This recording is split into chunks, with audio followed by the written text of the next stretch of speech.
আসসালামু আলাইকুম। Hour cooking হাউজে সবাইকে স্বাগত। পিৎজা তৈরি করব, হোমমেড পিৎজা। চুলায় তৈরি করব পিৎজাটা। তো চলেন তৈরি করা যাক। তো আমি এখানে ময়দা নিয়েছি 2 কাপ পরিমাণ ময়দা, 1 চামচ পরিমাণ চিনি দিয়েছি, হাফ চামচ পরিমাণ লবণ দিয়েছি এবং 2 চামচ পরিমাণ ইস্ট দিয়েছি। এখন উষ্ণ গরম পানি দিয়ে আমি ভালোভাবে এটা মেখে নিব। পানিটা একেবারেই যাতে বেশি গরম না হয় এদিকে খেয়াল রাখতে হবে। হাতে আঙুল চুবানো যায় এরকম পরিমাণ উষ্ণ গরম পানি নিয়েছি। তো অল্প অল্প করে পানি দিয়ে আমি ডোটা তৈরি করব। একবারে বেশি করে পানি দিলে কিন্তু ডোটা বেশি নরম হয়ে যাবে। তো অল্প অল্প করে পানি দিয়ে আমি এই যে ডোটা তৈরি করে ফেলেছি। এখন একটু তেল দিয়ে আমি এটা রেখে দিব রেস্টে। 2 থেকে 3 ঘন্টা রেস্টে রেখে দিলে ময়দাটা খুব ভালোভাবে ফুলে যাবে। 2 থেকে 3 ঘন্টা রেস্টে রেখে দিলে। তো চেষ্টা করবেন একটু বেশি সময় রেস্টে রাখার জন্য, হাতে সময় নিয়ে ময়দাটা মাখাবেন। তো আমি একটু তেল মাখিয়ে আমি এটা এখন রেস্টে রেখে দিয়েছি।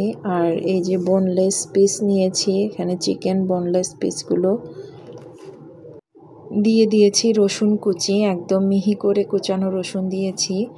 এরপরে দিয়ে দিয়েছি অরিগ্যানো, গোলমরিচ এবং চিলি ফ্লেক্স।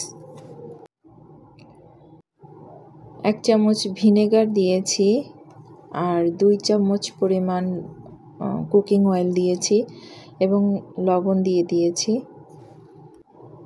ভালোভাবে চিকেনের সাথে মশলাগুলো মিশিয়ে নিচ্ছি।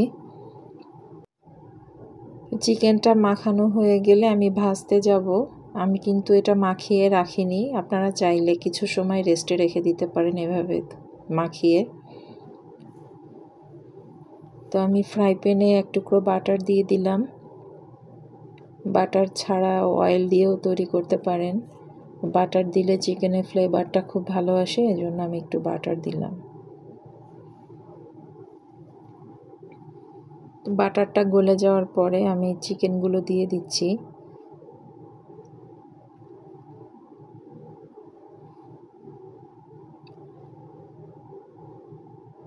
চিকেনটা দেওয়ার পরে নেড়ে চেড়ে আমি এটা ভাজা ভাজা করে ফেলবো।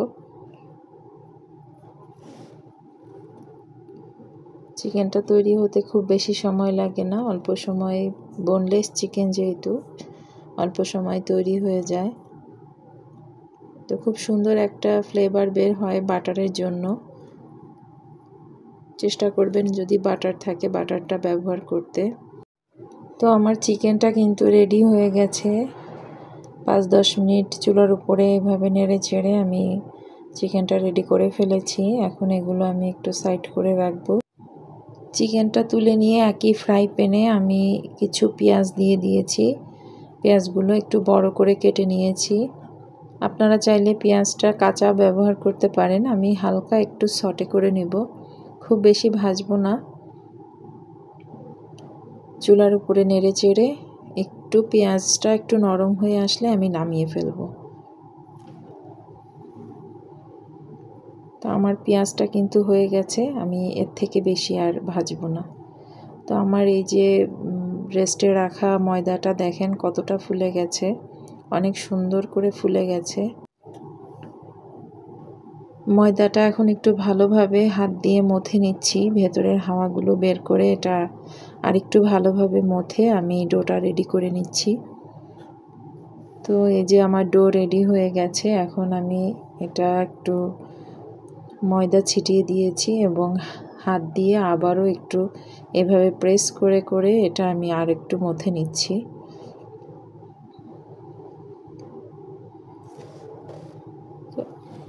এরপর এটা আমি প্রথমে হাত দিয়ে প্রেস করে করে একটু বড় করে নেব।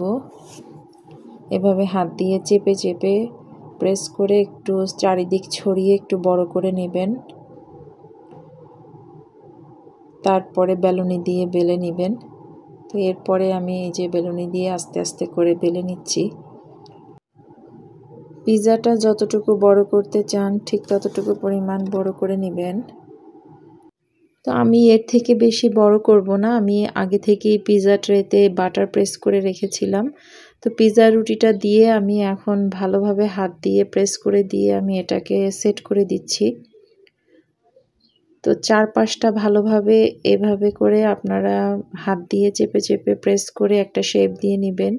এটা দেখতে কিছুটা বাজারের পিৎজার মতো মনে হবে। এভাবে ফোল্ড করে করে একটু চেপে বসিয়ে দিলে আপনার পিৎজাটা দেখতে অনেকটা সুন্দর লাগবে। তো আমি এই যে এভাবে করে দিয়েছি, আপনারা আপনাদের সুবিধা অনুযায়ী করে নেবেন। তারপরে এই যে কাঁটা চামচটা দিয়ে আমি ভালোভাবে এটা একটু ছিদ্র করে দিচ্ছি, তা না হলে অনেকটা ফ্লাপি হয়ে যাবে। তো যতটা সম্ভব কাঁটা চামচ দিয়ে এভাবে ছিদ্র করে দিবেন, ভেতরের হাওয়াটা তাহলে আর জমবে না এবং রুটিটা কম ফুলবে। আমি পিৎজা সসটা লাগিয়ে নিচ্ছি। আমি একটু পাতলা করে পিৎজা সসটা দিচ্ছি, খুব বেশি মোটা লেয়ার দেইনি। আপনারা আপনাদের পছন্দ মতো দিয়ে নেবেন।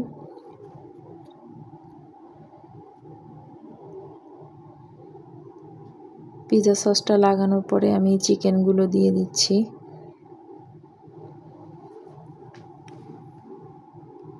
চিকেনগুলো দেওয়া শেষ।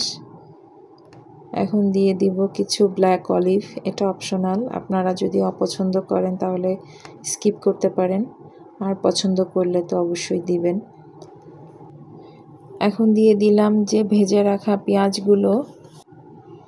পেঁয়াজগুলো দিয়ে আমি কিছু কাঁচামরিচের ফালি দিচ্ছি। কাঁচামরিচগুলো খুব বেশি ঝাল না, এজন্য আমি কয়েকটা কাঁচামরিচ ফালি করে আমি এভাবে দিয়েছি। আপনারা চাইলে ক্যাপসিকাম বা অন্যান্য ভেজিটেবল ব্যবহার করতে পারেন। এখন উপর থেকে বেশ খানিকটা অরিগ্যানো দিয়ে দিলাম, একটু বেশি করে অরিগ্যানো দিয়েছি। আর এখন দিয়ে দিচ্ছি চিজ, মজারেলা চিজ, যেটা না হলে আসলে পিৎজার কোনো মজাই আসে না। চিজের পরিমাণটা একটু বেশি করে দেওয়ার চেষ্টা করবেন। পিৎজার আসল মজাটা আসলে আমার মনে হয় চিজের ভেতরে লুকানো থাকে। তো চিজটা দেওয়া হয়ে গেছে। তো এরপর আমি উপর থেকে একটু আবারও ব্ল্যাক অলিভ দিয়ে দিলাম, এটা জাস্ট দেখার সৌন্দর্য আর কিছুই না। তো আগে থেকে আমি চুলাটা প্যান বসিয়ে দিয়ে একটু প্রিহিট করে নিয়েছিলাম এবং খুব সাবধানে আমি পিৎজা ট্রেটা চুলার ভিতরে দিয়ে দিলাম এবং ঢাকনা দিয়ে ঢাকনার ভেতরে যে ছোট্ট ছিদ্রটা থাকে এটা আমি একটা লবঙ্গ দিয়ে লক করে দিয়েছি। তো এই যে 15 থেকে 20 মিনিটের বেশি এটা সময় লাগে না তৈরি হতে। তো আমার পিৎজাটা দেখেন তৈরি হয়ে গেছে, অনেক সুন্দর একটা ফ্লেভার আসছে এবং খুব সুন্দরভাবে চিজগুলো মেল্ট হয়ে গেছে। পিৎজাটা দেখতে যেমন সুন্দর ছিল, খেতেও অনেক মজার হয়েছিল, যেহেতু বাসায় তৈরি করেছি। তো অবশ্যই বাসায় সবাই এভাবে তৈরি করবেন। আশা করি ভিডিওটি সবার ভালো লাগবে। তো সবাই সুস্থ থাকবেন, ভালো থাকবেন এবং অবশ্যই আমার ভিডিও দেখার পর বাসায় তৈরি করবেন। ভিডিওটি দেখে ভালো লাগলে চ্যানেলটি অবশ্যই সাবস্ক্রাইব করবেন এবং বেল আইকনটি বাজিয়ে রাখবেন। আল্লাহ হাফেজ।